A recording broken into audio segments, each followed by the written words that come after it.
अस्ति हामीले टाइट्रेसन कर्वहरु पढ्छु भनेर भनेको थिए हैन। टाइट्रेसन कर्व पढ्ने भन्ने कुरा गरेको थिए। Selection of indicator and titration curve चाहिँ पढ्ने भनेर कुरा गरेको थिए हामीले। यो कुरा पढ्छु भनेर भनेको थिए हैन। यसको बारेमा अहिले सुरु चाहिँ हुन गएको थियो, तर पुरै सुरु चाहिँ भइसकेको थिएन अस्ति। अझ यसको बारेमा हेरौँ। अब इररलाई मिनिमाइज गर्नको लागि टाइट्रेसनको इरर हुन्छ, त्यसलाई मिनिमाइज गर्नको लागि हामीले एप्रोप्रिएट इन्डिकेटर चाहिँ सिलेक्ट गर्नुपर्छ। The difference between end point and equivalence point is called titration error. त्यो इरर सक्दो मिनिमम हुनुपर्छ। To minimise the titration error selection of indicator is necessary. Indicator किन सिलेक्ट गर्नुपर्छ, एप्रोप्रिएट इन्डिकेटर किन हाल्नुपर्छ भन्दाखेरि सक्दो यो जुन डिफरेन्स हुन्छ इन्ड पोइन्ट र इक्विभ्यालेन्स पोइन्टको त्यो सक्दो चाहिँ मिनिमम होस् अथवा इररको कम होस्। त्यही भएर the curve plotted between pH value and volume of alkali or acid solution जिंदगी में चलना है तो अच्छी तरह चल। ऐसा सबक सिखाऊंगा कि दुनिया को मुंह दिखाने का लायक नहीं रहो। मेरा एरिया है और एरिया में कोई इंटरेस्ट नहीं करना, इंटरेस्ट नहीं करना, इंटरेस्ट नहीं करना। Different types of titration curve along with the indicators are discussed below। ये कुरा हामीले तल चाहिँ पढ्न जिंदगी में चलना है तो अच्छी तरह बुझ्नु। तल पढ्न भन्दा पहिले एकचोटि हेरौँ। ठीक है। अब ओके ठीक है। अर्को हेर्दै त्यसपछि हामी फेरि अर्को भन्दाखेरि अर्को चारवटा पोइन्ट हामीले पढ्छौँ कुराहरू। डिफरेंट टाइप्स ऑफ टाइट्रेसन हुन्छ। जो स्ट्रॉन्ग खेल दिखाऊंगा कि 4 दिन से पहले strong acid and weak titration भयो। Okay strong acid and weak titration जो भयो, त्यस्तै वीक एसिड स्ट्रॉन्ग टाइट्रेसन जो भयो। यो के छ भन्दाखेरि वीक एसिड वीक टाइट्रेसन गरेर यो चारवटा कर्व हामीले पढ्छौँ। चारवटा कर्वको बारेमा हामीले स्टडी गर्छ। ल हेरौँ। जस्तै फर्स्ट पार्टमा के छ भन्दाखेरि फर्स्ट जुन छ फर्स्ट टाइट्रेसन छ titration of strong acid and strong base. Strong acid strong base को टाइट्रेसन हाल्न नगरेको। स्ट्रॉन्ग एसिड स्ट्रॉन्ग बेस को टाइट्रेसनमा हामीले हेरिरहेछौँ के छ भन्दाखेरि यो टाइट्रेसनमा near the end point pH range गर्छ 3.0 टु 11.0 सम्म। स्ट्रॉन्ग को pH भ्यालु जुन हुन्छ त्यो हुन्छ कतिसम्म 0 देखि 3 सम्म स्ट्रॉन्ग एसिडको pH भ्यालु। जति pH भ्यालु लोअर हुन्छ त्यति बढी एसिड हुन्छ। स्ट्रॉन्ग बेस को pH भ्यालु हुन्छ 11 टु 14। 11 टु 14 हुन्छ कसको स्ट्रॉन्ग बेस को। तो स्ट्रॉन्ग एसिड स्ट्रॉन्ग बेस को टाइट्रेसनमा अब जब चाहिँ यसको सुरुमा चाहिँ के हुन्छ भन्दाखेरि यसको एसिड को pH भ्यालु के छ त सुरुमा pH भ्यालु 0 र 1 को बीचमा छ। जब यसमा हामीले भोल्युम अफ अल्कली यहाँ y एक्सिस मा राख्यौं र यता हामीले pH भ्यालु राख्यौं। जसरी हामीले यसमा अल्कलीको भोल्युम बढाउँदै जान्छ सल्युसनमा एसिडमा अनि एसिडको pH घट्दै जान्छ र जब यो न्यूट्रलाइज हुन खोज्छ त्यति बेला यसको pH भ्यालु नियरली 3 हुन्छ र एक थोपा पनि अब बेस यसमा पर्यो भने यो एसिडको सल्युसन जुन हामीले लिएको थिए 100 ml जति कुनै टाइट्रेसन फ्लास्कमा लिन सक्छ हामीले र त्यसमा ब्युरेटबाट हामीले के हाल्न सक्छ अल्कली हाल्न सक्छ। ब्युरेटबाट हाल्दै गएको अल्कली यदि ठ्याक्कै हामीले न्यूट्रल जति बेला हुन्छ नि त्यसको नजिकमा आयो भने के हुन्छ त pH भ्यालु 3 टु 7 सम्म राइज गर्छ। अब यही बीचमा न्यूट्रलाइज भइसक्यो। यही बीचमा 7 छ नि त, यही बीचमा हो। यता गएर न्यूट्रलाइज चाहिँ भइसक्यो यो। अनि त्यसपछि यो 11 देखि फेरि अब बिस्तारै बढ्दै त्यही 14 सम्म पुग्ला। धेरै पुग्यो भने 14 सम्म। ओके। अब हेरौँ यो बीचमा 3 टु 11 को बीचमा के भयो त कर्वको स्टिप पर्यो। यो बीचमा जुन इन्डिकेटरको pH रेन्ज पर्छ 3 टु 11 को बीचमा जुन इन्डिकेटरको pH रेन्ज पर्छ त्यो इन्डिकेटर युज गर्न सकिन्छ स्ट्रॉन्ग एसिड एन्ड स्ट्रॉन्ग। हामीले के भन्दाखेरि all 3 indicators like methyl orange, phenolphthalein and litmus paper have pH range between यो बीचमा छ। मिथाइल ऑरेंज को pH रेन्ज कति ल भन त। अस्ति तिमीहरुले कतिको ध्यान दिएर पढ्यौ अथवा गरे गरेन? pH रेंज अफ मिथाइल कति हुन्छ ल भन pH range of methyl range कसले भन्छ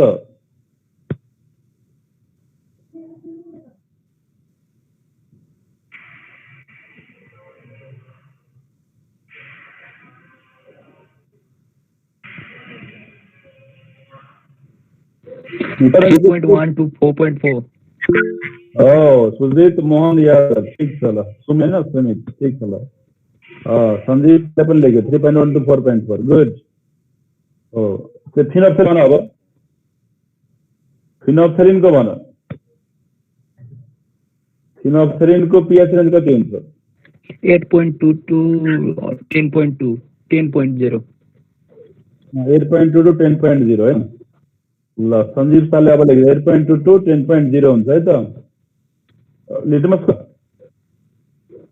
5.5 to 7.5 5.5 to 7.5 5.5 to 10.5 है त तो इसको मतलब के भयो भन्दाखेरि 3 to 11 को बीचमा जुनसुकै इन्डिकेटर को पीएच रेंज पर्दो रहेछ जुन एसिड बेस इन्डिकेटरहरु छ यिनीहरुको पीएच रेंज यो 3 to 11 को बीचमा पर्छ नियर द इन्ड पॉइंट जुनैको पनि नियर द इन्ड पॉइंट को जुन पीएच रेंज छ युटाइडेसन को त्यो रेंज भित्र जसको पनि पीएच रेंज पर्यो यसको मतलब जुन पनि इन्डिकेटर यो 3 to 11 को बीचमा मजाले आफ्नो कलर चेन्ज गर्न सक्छ and either of above one indicator either मा कुन methyl फिनोप्थेलिन or litmus paper either of above one indicator changes its color in the pH range यो pH range मा 3 to 11 को pH range मा and used as के indicator जुनसुकै methyl फिनोप्थेलिन litmus paper जुन पनि यसमा युज गर्न सकिन्छ के को रूपमा इन्डिकेटर को यो भन्यो हामीले फर्स्ट यो कर्वबाट यो जुन कर्व थियो फर्स्ट कर्वबाट र फर्स्ट यो डिस्क्रिप्सन हामीले त्यो कुरा फाइन्ड आउट गरे कसैले भन्ला सर यो कर्वहरु चाहिँ क्लियर भएन भने मैले अस्ति तिमीहरुलाई भनेको थिए यी कर्वहरु मजाले चाहिँ आफैले ड्रा गर्ने त्यहाँबाट फक्त चाहिँ चारवटा कर्व अथवा एउटै कर्वमा पनि हुन सक्छ टाइप गर्ने गुगलमा गएर एसिड बेस टाइट्रेसन कर्व्स भनेर टाइप गर्ने एसिड बेस टाइट्रेसन कर्व्सहरु जुन आउँछ चारवटा मजाले आफूले चाहिँ डाउनलोड गरेर त्यसलाई हेर्दै के गर्ने त्यसलाई ड्रा गर्ने कपीमा ड्रा गरेर चारवटा टाइपलाई ड्रा गर्ने त्यसपछि जो डिस्क्रिप्सन तल गरिरहेको छु चारवटा चाहिँ त्यो चारवटा चाहिँ लेख्ने र त्यति गरेपछि तिम्रो 5 मार्क्स एक्जाममा आउँछ 5 मार्क्समा यो सोध्छ ओके ल अब यो र यो डिस्क्रिप्सन दुईटा मिलाएर हामीले स्ट्रङ एसिड स्ट्रङ बेसको कुरा के क्वेशन गरि सोध्छ हामीले सोध्छ right from selection of indicator भने सोध्न सक्छ राइट फर्नेस पनि 5 मार्क्स को हुन्छ अथवा के सोध्छ भन्दा how do you select indicators for different types of acid base titrations भनेर सोध्न सक्छ हामीले कुरा बुझ्यो नि write furnace from selection of indicator भने सोध्न सक्छ अथवा write furnace from selection of indicator त्यो भन्न सक्छ त्यस्तै भन्न सक्छ how do you select indicators for different acid base titrations भनेर सोध्न सक्छ र त्यो जुनसुकै सोधे पनि 5 मार्क्स हो र यहाँबाट सुरु गर्ने मैले भनिसके यो ड्र चाहिँ पछि गए जस्तै अब मानु तिमीले यो यहाँबाट सुरु गर्यो ल यति लेख्यो यति लेखिसकेपछि तिमीले के गर्यो त एउटा यो माथिको ड्र गर्यो यो कर्व ड्र गर्यो 1 नम्बर कर्व यो ड्र गर्यो र तिमीले के गर्यो भन्दाखेरि यो डिस्क्राइब गर्यो यति डिस्क्राइब गर्यो कुरा बुझ्यो नि त्यसपछि के गर्ने भन्दाखेरि फेरि अब यो कर्व जुन छ सेकेन्ड मा यो त तलको कर्व यो कर्व लेफ्ट ह्यान्ड साइड को कर्व जुन छ यो कर्व ड्र गर्ने र त्यसपछि यो डिस्क्राइब गर्ने strong acid versus weak base को कर्व छ यो यहाँ चाहिँ वीक एसिड लेखेको छ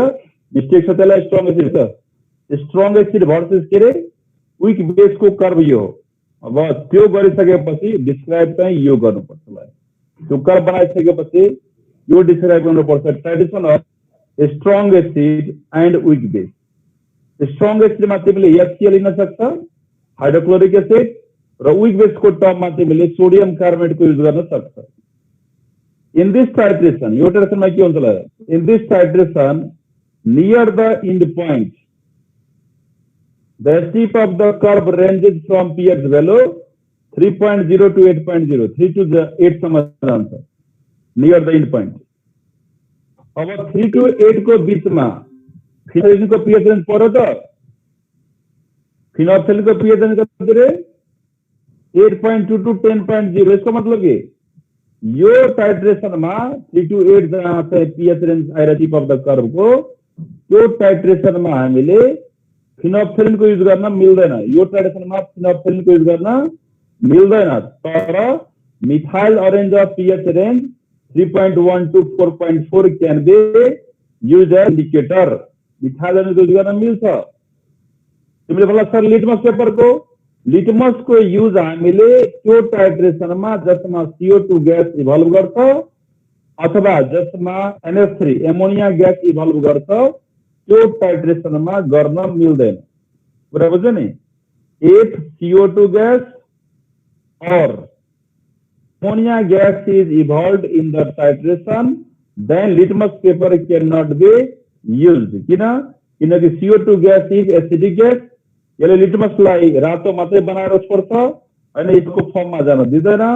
त्यस्तै एमोनिया छ भने एमोनियाले के गर्छ त लिटमस पेपरलाई ब्लू मात्रै गरेर राख्छ, यसलाई रेडमा गर्न दिँदैन। त्यही भएर जुन टाइट्रेसनमा एमोनिया ग्यास अथवा CO2 ग्यास इभल्भ गर्छ त्यो ग्यासमा त्यो टाइट्रेसनमा हामीले लिटमस पेपर युज गर्न मिल्दैन। यसको मतलब लिटमसको युज हामीले जेनरली ओन्ली केमा त स्ट्रङ एसिड एन्ड स्ट्रङ बेसको टाइट्रेसनमा मात्रै गर्छ। स्ट्रङ एसिड टाइट्रेसनमा हामीले लिटमस पेपरको युज गर्छ, त्यो कुरा चाहिँ ख्याल गर्ने, अरूमा हामीले गर्दैन। त्यसो भए यो टाइट्रेसनमा के को युज भयो त? स्ट्रङ एसिड वाला टाइट्रेसन छ, स्ट्रङ एसिड विक बेसको टाइट्रेसनमा युज भयो रे मिथाइल ऑरेन्जको। एउटा कुरा याद राख्ने, स्ट्रङ एसिडको केसमा मिथाइल ऑरेन्जको युज गर्न सकिन्छ भनेपछि के याद राख्ने त? साम याद राख। स्ट्रङ एसिडमा मिथाइल ऑरेन्जको युज गर्न मिल्छ, सो साम याद राख्ने सबैले। कुरा बुझ्यो? यदि स्ट्रङ एसिडको टाइट्रेसन छ भने त्यहाँ मिथाइल ऑरेन्जको युज गर्न मिल्छ। क्लियर छ? ल ओके, अर्को रहेछ हाम्रो त्यसपछि टाइट्रेसन अफ, हामीले भर्खर जुन गर्यो त्यसको कर्व यो थियो है त, यो वाला वाला। And next one is the titration of weak acid and strong base. Weak oxalic acid लियो, स्ट्रङ बेसमा हामीले सोडियम हाइड्रोक्साइड लिन सक्छ। भयो? यो टाइट्रेसनमा के हुन्छ होला? यो टाइट्रेसनमा हामीले in this titration near the end point steep of the curve ranges from pH value 6.0 to 11.0, 6.0 to 11.0 steep of the curve भाग छ कति बेला त? Near the end point. So यसमा only phenolphthalein can be use, तर methyl ऑरेन्जको use गर्न मिल्दैन किनकि मिथाइल ऑरेन्जको 3.1 to 4.4 भनेपछि 6 to 11 को बीचमा त्यो परेन। त्यही भएर methyl orange can not be use. यसको कर्व कस्तो हुन्छ होला? यसको कर्व यो छ, राइट ह्यान्ड साइडको तल्लो कर्व, यो भनेको विक एसिड भर्सेस स्ट्रङ बेसको टाइट्रेसन हो। तर विक एसिडको जुन हुन्छ पीएच भ्यालु त्यो के हुन्छ भन्दाखेरि मोर देन 3 हुन्छ, 7 हुन्छ। 3 भन्दा मोर र 3 भन्दा मोर छ भने के होला त? 4 तिरबाट सुरु भयो र 4 तिरबाट यसको पीएच भ्यालु चाहिँ के भयो त? अब यस हामीले मानव टाइट्रेसन फ्लास्कमा, क्लिनिकल फ्लास्कमा हामीले एसिड सोलुसन राखेको छ र त्यसमा हामीले ब्युरेटबाट बेस हाल्दै गयो भने के हुन्छ त? त्यसको पीएच भ्यालु बढ्दै गयो, बेस हाल्दै गएपछि पीएच भ्यालु बढ्दै गयो। एउटा यस्तो पोइन्ट आउँछ जुन पोइन्टमा अब एसिड न्युट्रलाइज हुन खोज्छ। एसिड न्युट्रलाइज भएपछि सोलुसन कस्तो हुन्छ त? बेसिक हुन्छ। तो एक थोपा मात्रै सोलुसन अब हामीले हाल्यो भने सोलुसन के हुन्छ त? बेसिकमा जान्छ भनेपछि त्यो इन्ड पोइन्ट भयो र त्यो इन्ड पोइन्टको नजिकमा पीएच भ्यालु कहाँदेखि कहाँसम्म राइज गर्छ त? 6 देखि लिएर 11 सम्म राइज गर्छ किनकि स्ट्रङ बेसको पीएच भ्यालु 11 भन्दा बढी हुन्छ।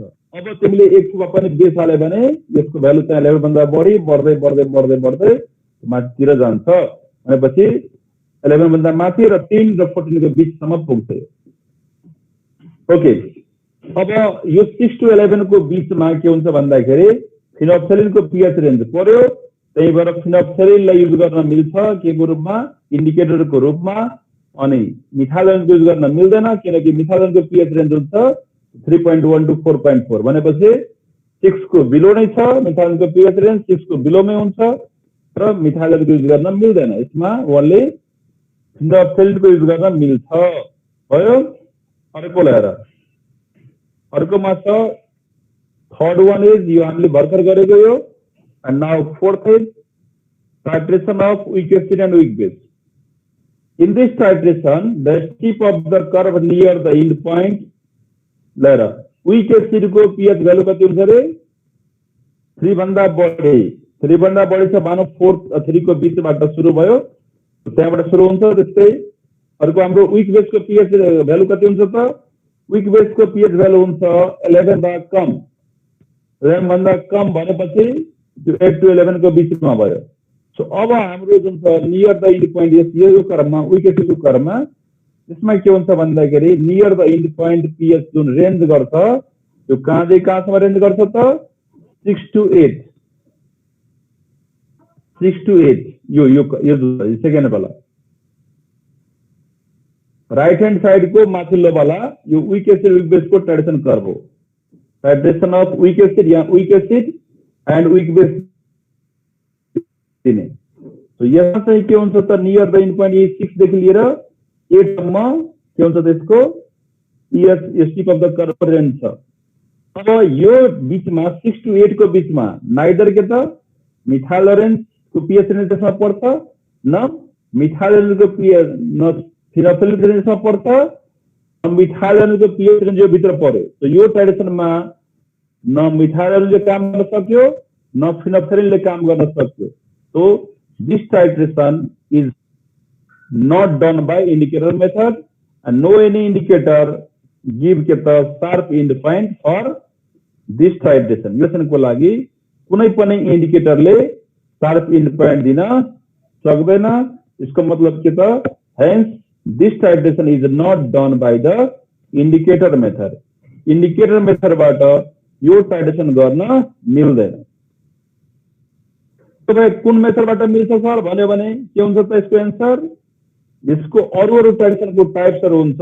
जब हामी हायर क्लासमा गयो भने हामीले कन्डक्टान्स मेजरमेन्ट गरेर, कन्डक्टान्स बुझ्छन् तिमीहरूले, रेसिस्टेन्स को उल्टो कन्डक्टान्स भयो, कन्डक्टान्स को मेजरमेन्ट गरेर हामीले के गर्न सक्छ त कन्डक्टान्स को मेजरमेन्ट गरेर हामीले ट्रेडिसन गर्न सक्छ। यो ठाउँमा गर्न सक्छ यसको ट्रेडिसन। सिमिलरली करेन्ट को मेजरमेन्ट गरेर, करेन्ट को मतलब के भयो त एम्पियर, एम्पियरोमेट्रिक ट्रेडिसन त्यसलाई भन्छ। एम्पियर मेजरमेन्ट गरेर जुन ट्रेडिसन त्यसलाई भन्छ एम्पियरोमेट्रिक, त्यसमा गर्न सकिन्छ। त्यस्तै अर्को जुन छ हाम्रो के ट्रेडिसन भन्दाखेरि अर्को ट्रेडिसन हुन्छ हाम्रो पोटेन्शियल मेजरमेन्ट गरेर, पोटेन्शियोमेट्रिक ट्रेडिसन, त्यहाँ चाहिँ यो ट्रेडिसन गर्न मिल्छ।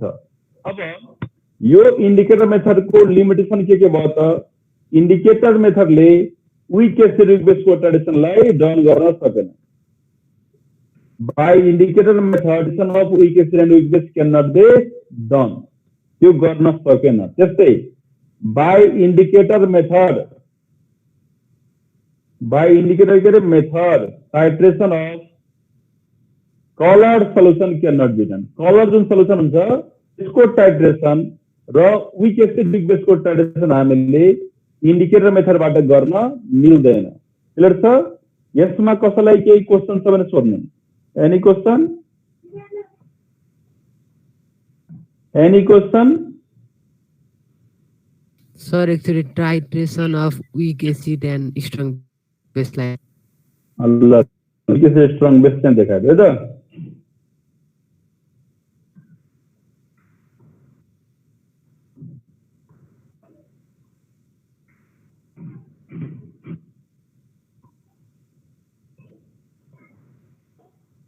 यो छ हेर त weak acid strong base मा के हुन्छ भन्दाखेरि weak acid को मतलब के हो pH भ्यालु 3 देखि र 7 देखि तल त्यो भएन।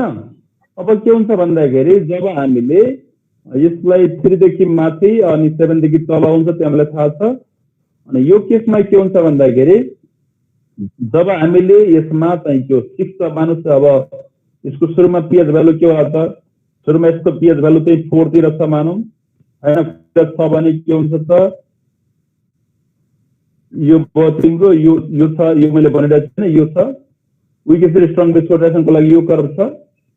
यसमा के भयो भन्दाखेरि नियर द इन्ड पोइन्ट जुन यो फर्स्टमा हेर मानौं 100 ml जति हामीसँग अब यहाँ 50 ml मात्र देखाइरहेछ भने 50 ml जति हामीसँग मानौं त्यसो भन्दाखेरि एसिडको सल्युसन छ, 50 ml हामीसँग एसिड सल्युसन छ र त्यो एसिड सल्युसनको पीएच भ्यालु पीएच मेजरमेन्ट गर्यो भने पीएच मिटरबाट मेजरमेन्ट गर्यो भने एउटा पीएच भ्यालु देखाइरहेछ विक एसिड भएर त्यसको पीएच भ्यालु के छ कि मानौं 4 तिर छ, तिर पीएच भ्यालु छ र 4 बाट के हुन्छ भन्दाखेरि अब यसमा हामीले बेस हाल्दै गएपछि त्यसको पीएच भ्यालु बढ्दै बढ्दै बढ्दै बढ्दै बढ्दै बढ्दै अब थोरै मात्रै बेस हाल्यो भने के हुन सक्छ, न्युट्रलाइज हुन सक्छ।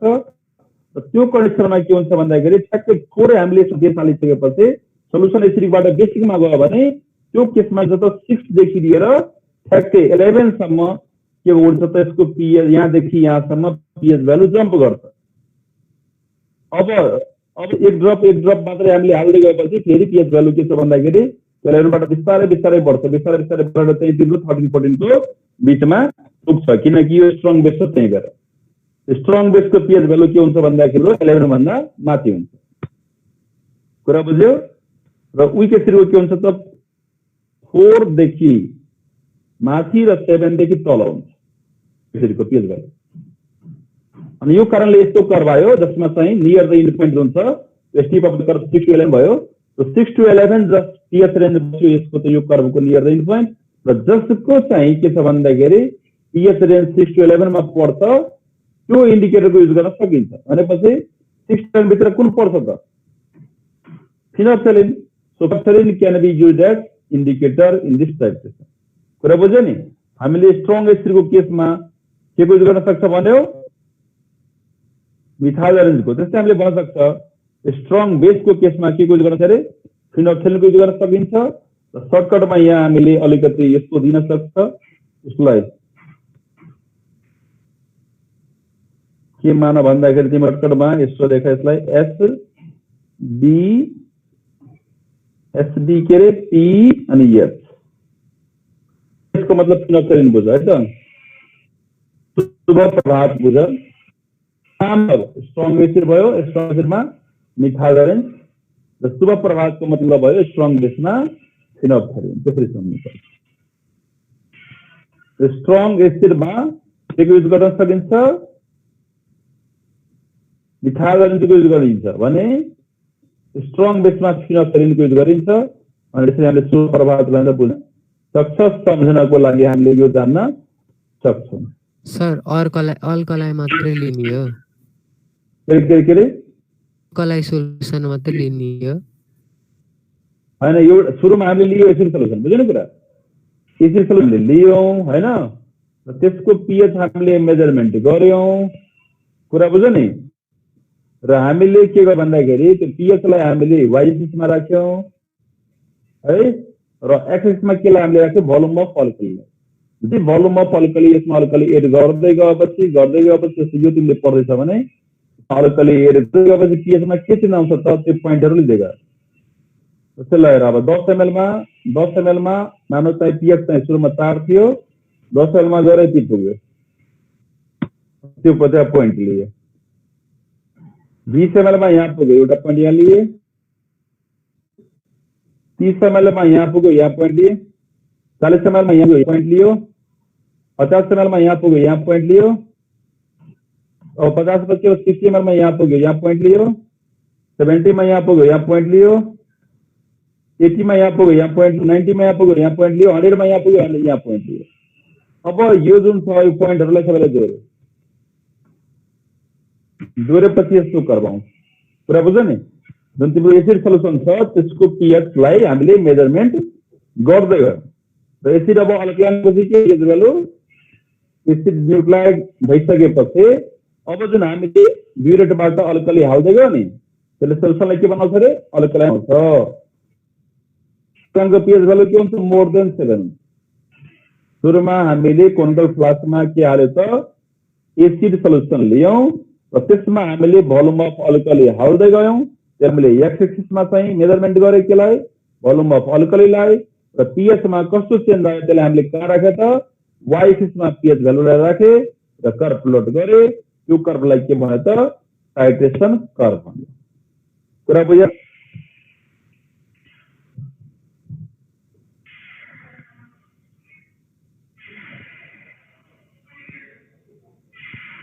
अविराज भण्डारी के बुझेन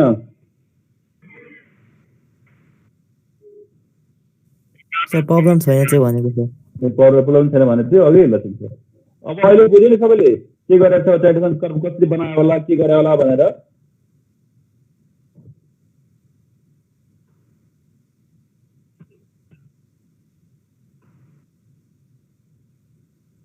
यसको चाहिँ त्यो प्र्याक्टिकल त हुँदैन तर जब चाहिँ ब्याचलरमा पुग्छ भने ब्याचलरतिर मास्टरतिर पुग्यो भने pH मेजरमेन्ट गर्दै गर्दै गरेर यसको टाइट्रेसनहरू यो कर्भहरू चाहिँ गरेको हुन्छ त्यहाँ कर्भ चाहिँ गर्छ pH मेजरमेन्ट गरेर गराउँछ फर्स्ट इयर्सहरूतिर ब्याचलर फर्स्ट इयर सेकेन्ड इयरतिर थर्ड इयरमा चाहिँ पुग्यो भने फेरि कन्डक्टान्स मेजरमेन्टबाट गराउँछ सेम यो टाइट्रेसनहरूको सेम टाइट्रेसन चाहिँ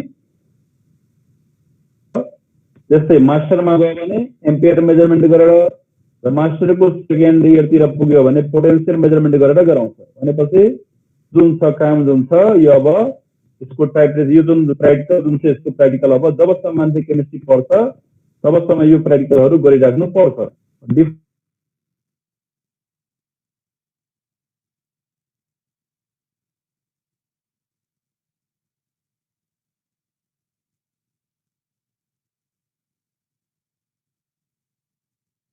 टाइट्रेसन तिमीले चाहिँ गर्छ अहिले नि गर्छ अनि त्यसपछि टाइट्रेसन कर्भ प्लट गर्ने काम ब्याचलरमा मेजरमेन्टबाट हुन्छ सुरुमा त्यसपछि ब्याचलर थर्ड इयरतिर पुग्यो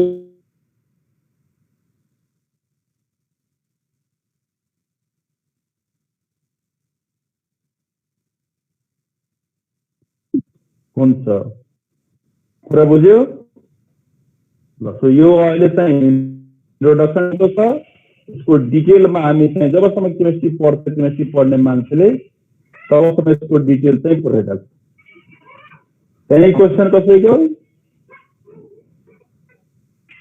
छैन है छैन भने ल अब अगाडि यसको अगाडि त अब अगाडि यस्तो रहेछ ल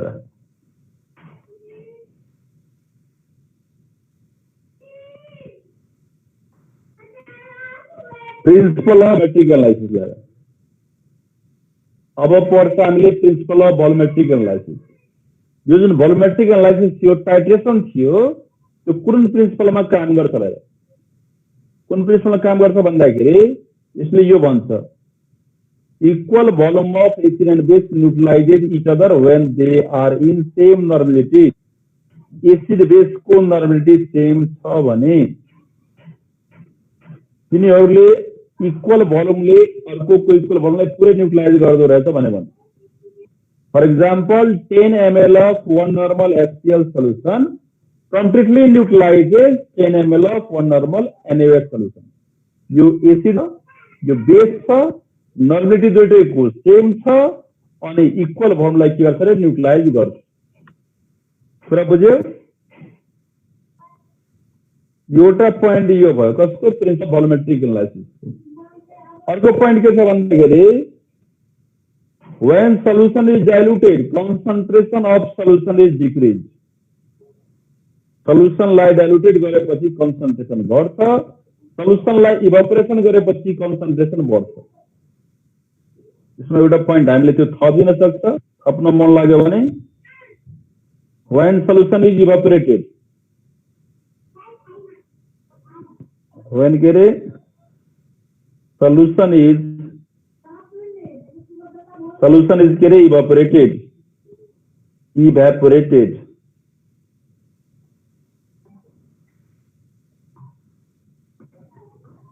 then concentration is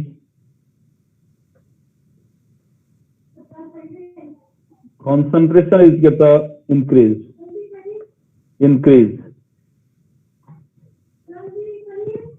यस्तो हुन्छ है त। जस्तो लगेर मानौ के छ भन्दाखेरि तिम्रो अब दालमा नुन धेरै भयो, दालमा नुन धेरै भएपछि के गर्छ तिमीले त्यसमा पानी हाल्छौ के न, दालमा नुन धेरै भएपछि के हाल्छौ तिमीले पानी हाल्छौ।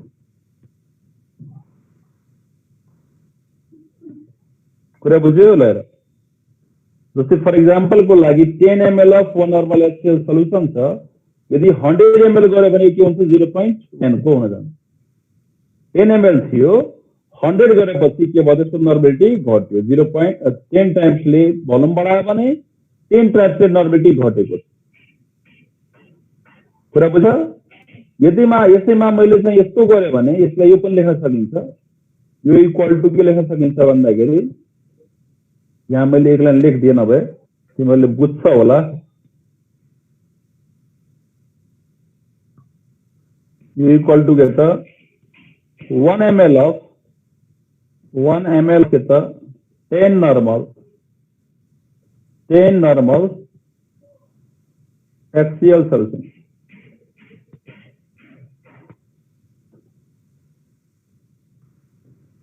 HCl solution के हुन्छ 1 ml of 10 normal के HCl solution यस्तो। यहाँ मैले के गरेँ भन्दाखेरि यसमा मैले डाइल्युसन गराएँ। जस्तै दालमा के भयो भन्दाखेरि पानी झरेर थोरै पानी भइसक्यो भने नुनिलो धेरै हुन्छ, नुनिलो धेरै छ भने मैले पानी चाहिँ के गरेर त फेरि थप दिए, थपेपछि के हुन्छ जुन नुनिलो धेरै थियो त्यो त्यहाँबाट ठिक्क हुन्छ है त। कुरा बुझ्यो नि। अब त्यस्तै चाहिँ मानौ के छ भन्दाखेरि पानी कुरामा धेरै पानी भयो, तिमीले मान्नु चाहिँ अब अहिले घरमा बसेको छ भने तिमीहरूले कसैले रसभरी पकाएर होला, कसैले देरी पकाएर होला हैन। त्यहाँ के गर्यो भन्दाखेरि तिमीले अब धेरै पानी हाल्दियो भने चिनीमा धेरै पानी हाल्यो भने गुलियो अलिकति कम हुन्छ। अब तिमीले के गर्छ त त्यसलाई गुलियोलाई बढाउनको लागि त्यसलाई चाहिँ इभेपोरेसन गराइदियो। इभेपोरेसन गराएपछि के हुन्छ त यहाँ चाहिँ कन्सन्ट्रेसन बढ्यो। इभेपोरेसन गराएपछि कन्सन्ट्रेसन बढ्छ, डाइल्युसन गरेपछि कन्सन्ट्रेसन घट्छ। सो डाइल्युसन जुन हुन्छ त्यो इन्भर्सली प्रोपोर्सनल छ कसको त कन्सन्ट्रेसनको। त्यो कुरा जान्नु पर्छ। सेकेन्ड पोइन्टले के भनिरहेछ, थर्ड पोइन्टले के भन्छ ल, थर्ड पोइन्टले neutralizes each other by normative equation N1 V1 is equal to N2 V2 where N1 is normativity of acid, V1 is volume of V1 चाहिँ यहाँ तल छ सफिक्समा, यहाँ चाहिँ तिम्रो केमा त सबस्क्रिप्टमा छ है तल छ। कम्प्युटर पढाएको तिमीहरूले मजाले बुझ्छ, त्यही भएर N1 लाई सबस्क्रिप्टमा तल, यो 1 लाई चाहिँ यहाँ सबस्क्रिप्टमा, यो 2 लाई हो सबस्क्रिप्टमा, सबै सबस्क्रिप्टमै छ। N1 V1 is equal to N2 V2 where N1 is normativity of acid, V1 is volume of acid in ml, N2 is normativity of base, V2 is volume of base in ml। yes भयो।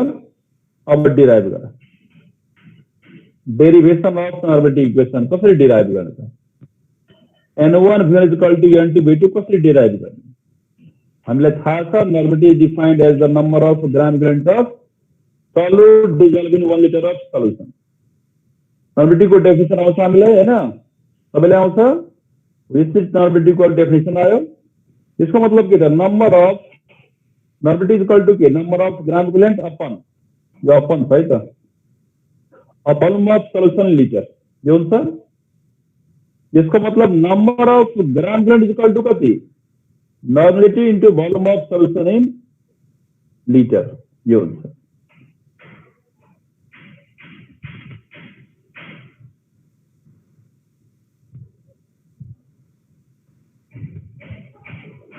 अलिकति सानो गर्दाखेरि देखिन्छ होला clear लिएर देखाएको छैन, अलिक ठुलोमा गर्दैला फेरि। Normative equal to number of gram equivalent upon के त वोल्युम अफ सल्युसन लिटर। इसको मतलब number of gram equivalent equal to के भयो त normality in volume of solution litre त्यो भयो।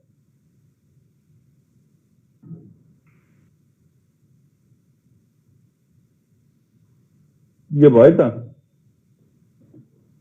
अब ल इक्वेसन जुन छ त्यो सम्झिराख।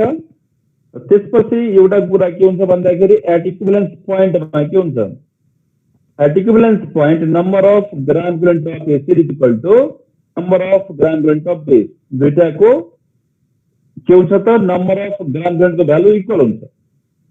फ्रम इक्वेशन्स 1 and 2, 1 त्यहाँ माथि थियो, 1 के थियो number of gram equivalent is equal to unit into volume of solution in litre थियो, र इक्वेसन 2 ले के भन्दैछ number of gram equivalent of acid is equal to number of gram equivalent of base. So एउटा 1 र 2 लाई मिलायो भने questions 1 and 2 normality of acid into volume of acid in liter is equal to normality of base into volume of base in liter. हुन्छ। अब हेर त यदि जो लिटरलाई हामीले एमएल गर्दियो भने गर्न सकिन्छ नि, दुईटैकोतिर लिटर जुन छ नि दुईटैतिरको लिटरलाई एमएल एमएल गर्दियो भने मिल्छ। लिटरलाई एमएल मा लग्यो भने यो इन्टु 1000 होला, एमएल इन्टु 1000, यहाँ पनि एमएल इन्टु 1000, दुईटैतिरको 1000 के हुन्छ cancel. So normality of acid into volume of acid in M is equal to normality of base into volume of base in mL, hence N1 V1 is equal to N2 V2 derive भयो। कहिलेका अब question पुगेन भने term एक्जामहरुमा question पनि सोधिन सक्छ। Derive नर्मलिटी equation भनेर सोध्यो भने तिमीले मजाले यहाँदेखि लिएर यहाँसम्म गर्नु पर्यो, which is the normative equation. Hence N1 V1 equal to N2 V2, which is normative equation जुन derive भयो। Any question? कसै केही क्वेशन छ?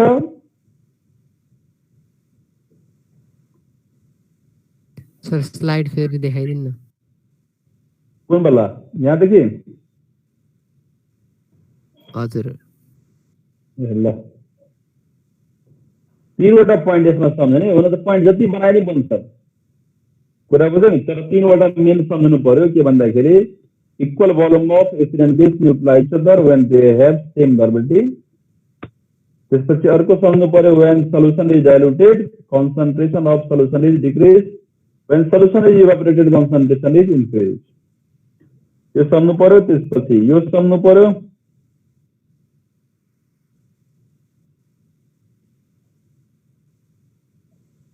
नंबर 8 मा यो छ acid and base neutralizes each other bye normality equation. Normality equation के sir N1 V1 is equal to N2 V2, N1 is normality of acid, V1 is volume of acid in ml, N2 is the normality base, V2 is the volume of base in ml. Yes sir. Our derivation of normality equation, normality लाई define गर्ने, normality बाट यस्तो बनायो हामीले formula बनायो यस्तो,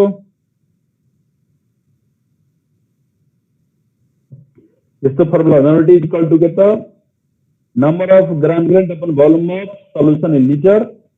इसको मतलब number of gram equivalent equal to क्या आता है normality into volume of solution litre आयो यो आयो अनि त्यसपछि यो एउटा भयो। तर इक्विवेलेंस पॉइंट मा के हुन्छ at equivalence point number of gram equivalent of acid equal to number of gram equivalent of base हुन्छ। इक्वेशन 1 र 2 लाई लियो भने नंबर अफ ग्राम इक्विवेलेंट को ठाउँमा के त normality into volume in litre गर्नुपर्छ। Number of gram equivalent base को ठाउँमा पनि त्यही हो नॉर्मलिटी इनटू लिटर गर्यो र लिटरलाई हटाएपछि हामीले एमएल मा लग्यो भने त्यो जुन इक्वेसन बन्छ त्यसलाई हामीले के भन्छ त नॉर्मलिटी इक्वेसन भन्छ। Hence N1 V1 equal to N2 V2 is the normality equation. 2 marks को केही क्वेशन्सहरु यो इक्वेसनबाट ठ्याक्कै बन्छ, N1 V1 equal to N2 V2 बाट ठ्याक्कै बन्छ। अब कसैलाई केही क्वेशन छ भने सोध्ने, एनी क्वेशन?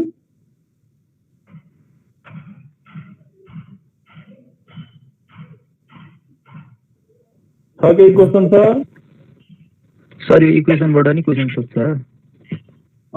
यहाँबाट चाहिँ न्युमेरिकल सोध एउटा दिउ त।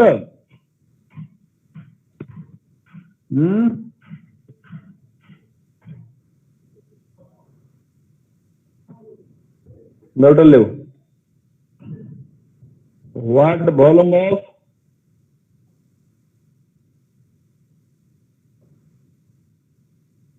this is normal solution of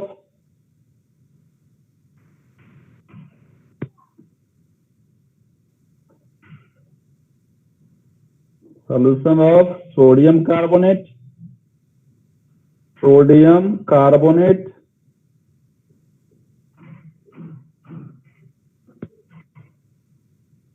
sodium carbonate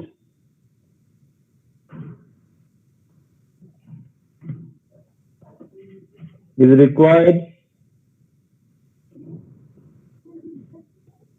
to neutralize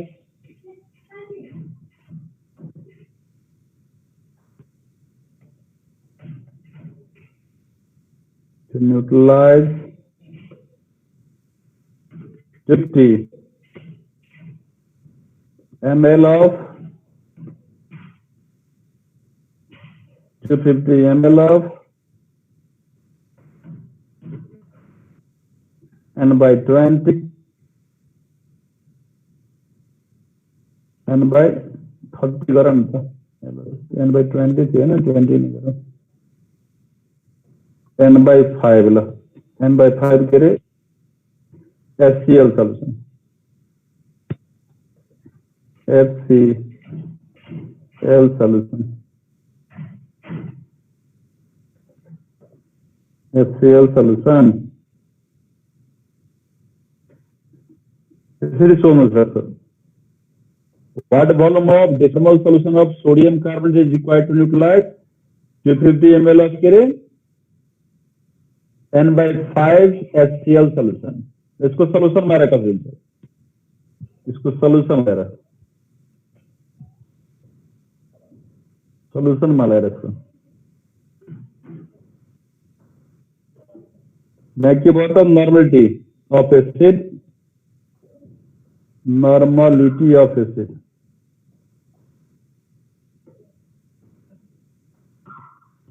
bracket में n1 is equal to क्या दिशा n1 is equal to क्या तेरे n by 5 sir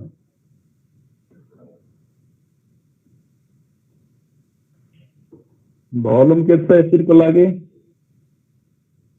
volume of acid volume of acid bracket में क्या होता v1 is equal to कहते v1 is equal to कैसा 250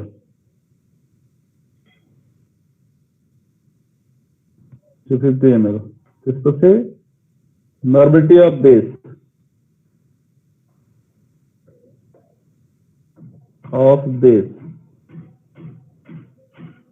normality of base में कैसा n2 is equal to कैसा दिए को n2 is equal to कैसा 0.1 n इस नॉर्मल का मतलब 0.1 n 0.1 n सर इसको volume of base volume of base V2 is equal to what V2 is equal to B chapter लेगा V2 is equal to what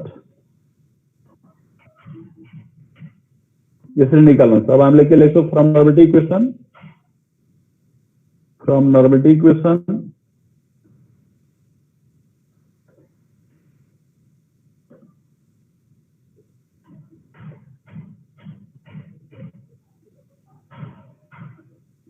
from normality equation की होता n1 v1 is equal to कहते n2 v2 हम त्या बड़े से लेके निकालता therefore v2 is equal to कहते बता v2 is equal to bio n1 v1 by n1 कैसा n1 था n by 5 into v1 कैसा 250 50 250 ml छ ml पछि काटौँला है ml लाई अनि अपन कति त डिवाइडेड बाइ कति तल डिवाइड कतिले त 0.1 ले 0.1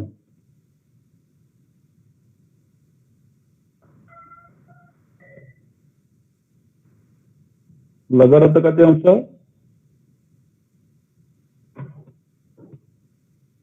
n/5 माथि नै मल्टिप्लाई छ त्यो मल्टिप्लाई कहाँ छ माथि नै छ n/5 यसको लेख्नु नि त गाह्रो कसैलाई भयो भने यसलाई यसरी लेख्दो 0.2n लेख्दो 0.2n गर अब यसलाई सल्भ गर्दा कति आउँछ ल निकाल त कति आउँछ रे इक्वल टु 500 ml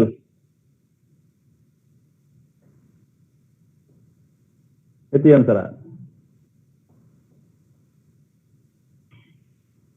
कुरा बुझ्यो यसरी चाहिँ सोध्छ यस्तो खालको सोध्छ एकदम सिम्पल हुन्छ यसबाट गर्ने 2 मार्क्सको हुन्छ यो न्युमेरिकलमा 2 मार्क्सको क्वेशनहरु बन्छ एन्सर बन्छ ल अझ कसैलाई के सोध्नु छ भने सोध छैन भने ल बाइ बाइ अरु क्लास जोइन गर किनकि टाइम थियो ल बाइ बाइ